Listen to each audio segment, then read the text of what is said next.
Welcome to Srihari's lessons. Hope you enjoy your time here. Continue listening and supporting. Hello friends, let us continue expense management. Another word we can use for financial independence is self-sufficient, self-sufficiency. Financial independence can be referred to money as a medium. However, self-sufficient is actually encompassing more items which can satisfy the needs. What we have discussed so far is all about understanding needs of individuals. Since the needs and their categorization are different for each individual, adding more points here may not be appropriate. I'll add a small story here. A big business magnate, a CEO of a huge multinational company, went to a restaurant. After food, when he was settling the bills, he gave $20 as tips to the waiter. Seeing the waiter had a question on his face, the CEO asked what it was about. The waiter said, 1 week ago, the CEO's daughter had come to the restaurant and she had given $100 as tips. But CEO himself gives only $20. The CEO laughed and replied that $20 are given by the son of a carpenter who later became a CEO, and $100 was given by the daughter of a large CEO. Everybody's lifestyle depends on their circumstances, especially the circumstances they grew up with in their early days.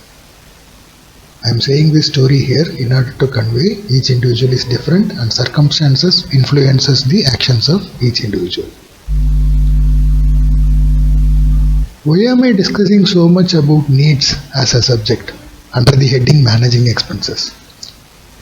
I am a firm believer that spending is only towards the needs.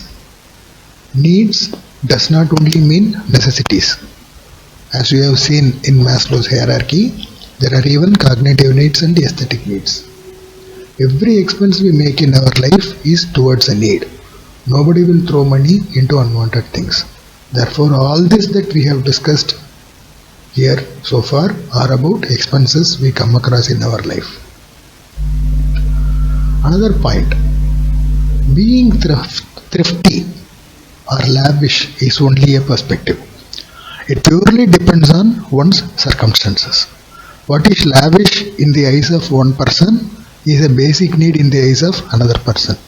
So it is important not to be too much influenced by the opinions floating around. In olden days, at least society was limited to people around you.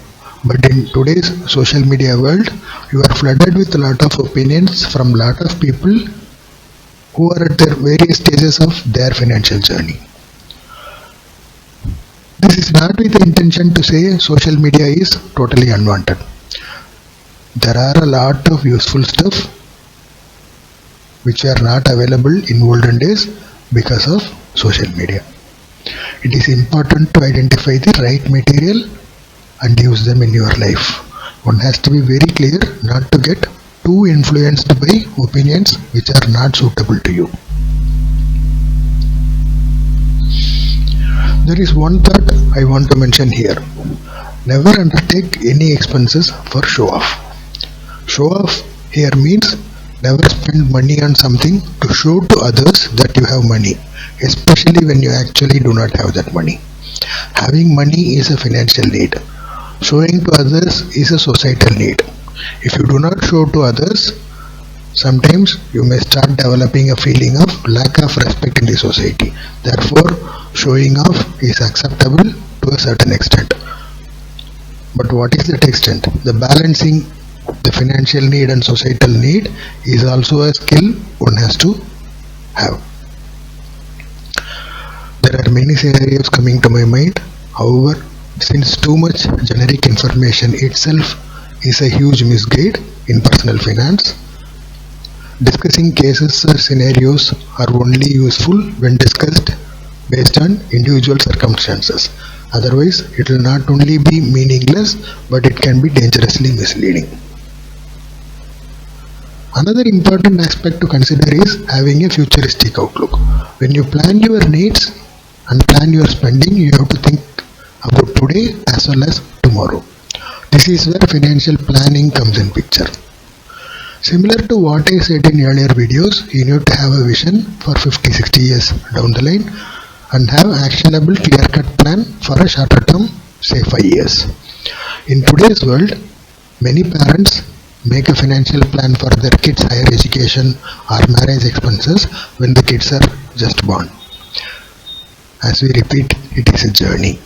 When I say parents make higher education plan for just born, it is not a one-day event. It is built and executed over 18-20 years, slowly, brick by brick. Everyone should be able to think ahead as far as they can and put daily expenses, periodic expenses, say annual insurance premium, etc., and event-based expenses like this kid's education or marriage. Even after saying all this, I reassure you, plan is only a plan. There are so many things not in our control, and we may come across certain exigencies or emergencies which can derail our plan. Our duty is to keep the plan, remain vigilant, and review the plan periodically, and keep revising or updating the plan and move along. In majority of people I have come across, financially successful people over a long run are those who not only make a plan but periodically review and keep revising it as and when required. Based on periodic review of income and expense plan, you need to keep updating both based on the circumstances in front of you. Allocation of money should be based on the pyramid structure of the plan and time frame involved. So these are my thoughts related to expense management, which keep circling around understanding one's current circumstances, identifying needs, classifying the needs into a pyramid structure, then planning, reviewing, and revising the plan. With that, I'll close this. See you in the next video. Thank you. Welcome to Srihari's lessons. Hope you enjoy your time here. Continue listening and supporting.